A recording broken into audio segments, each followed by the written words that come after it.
Auditeurs, auditrices, bonjour. Méditation quotidienne du 12 août, tirée d'un ouvrage s'intitulant « Dieu et moi » d'Édouard Rippenstall.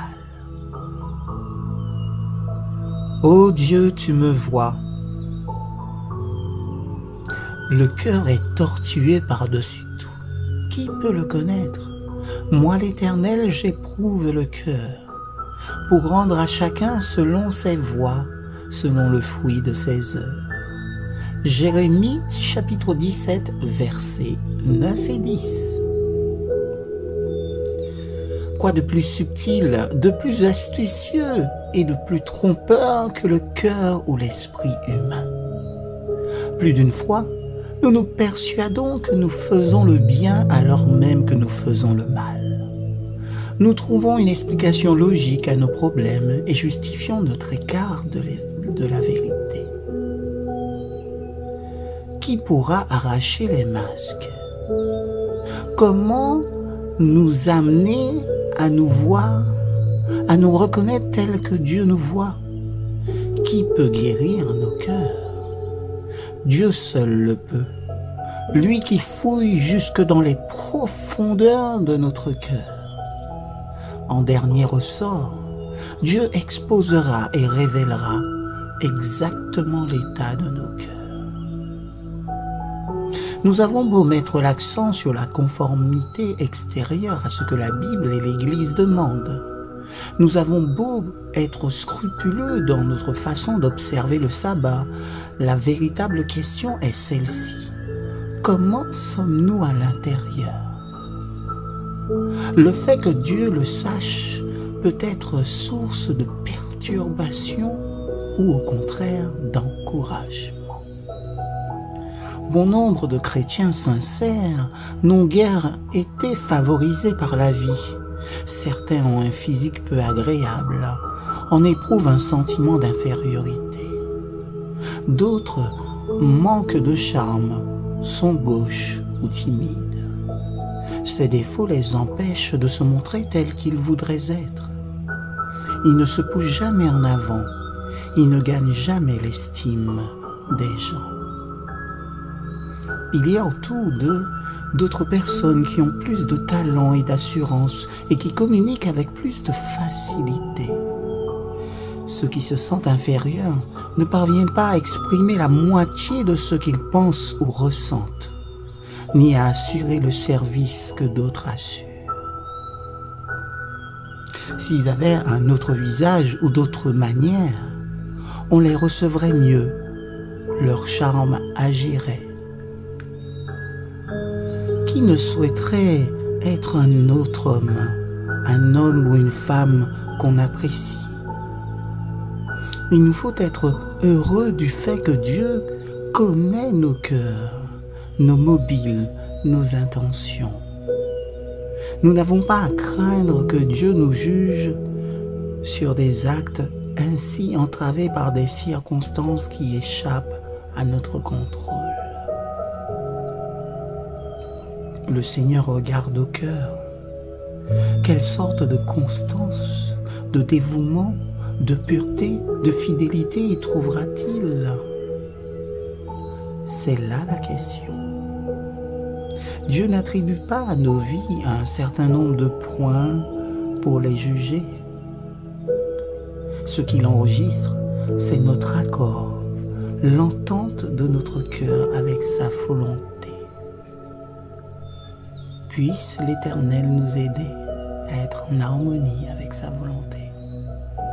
C'est là son vœu le plus cher pour nous dès aujourd'hui et pour l'éternité.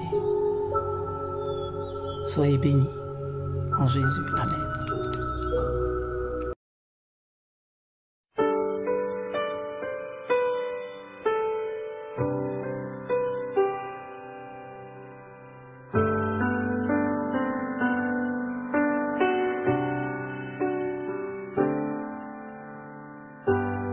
Viens à moi, mon enfant.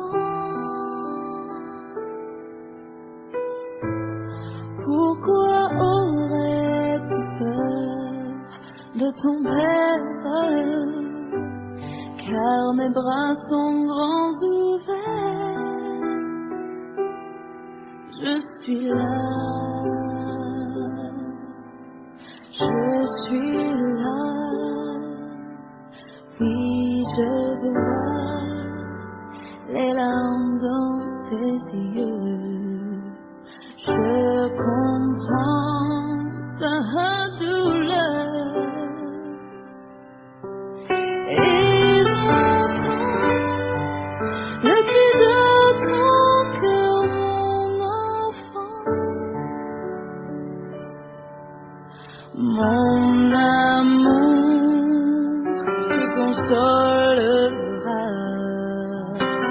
car je t'aime infiniment.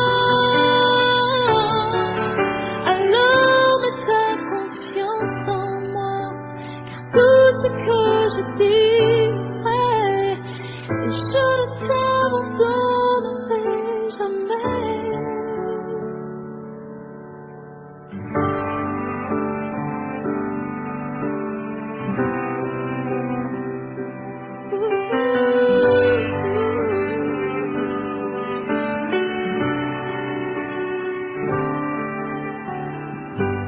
Viens à moi, mon enfant.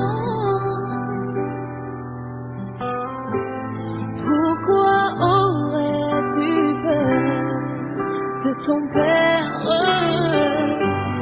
Car mes bras sont grands ouverts. Je suis là, je suis là. Oui, je vois les larmes dans tes yeux. Je comprends ta douleur et j'entends le cri de ton cœur, mon enfant, mon amour te consolera, car je t'aime infiniment.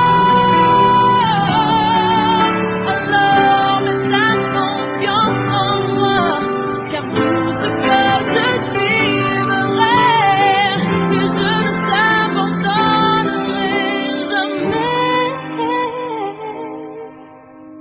Je ne t'oublierai pas, je te prendrai dans mes bras, je te relèverai,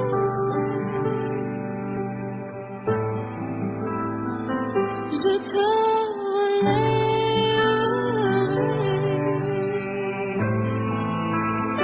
je te relèverai, je te garderai près de mon cœur.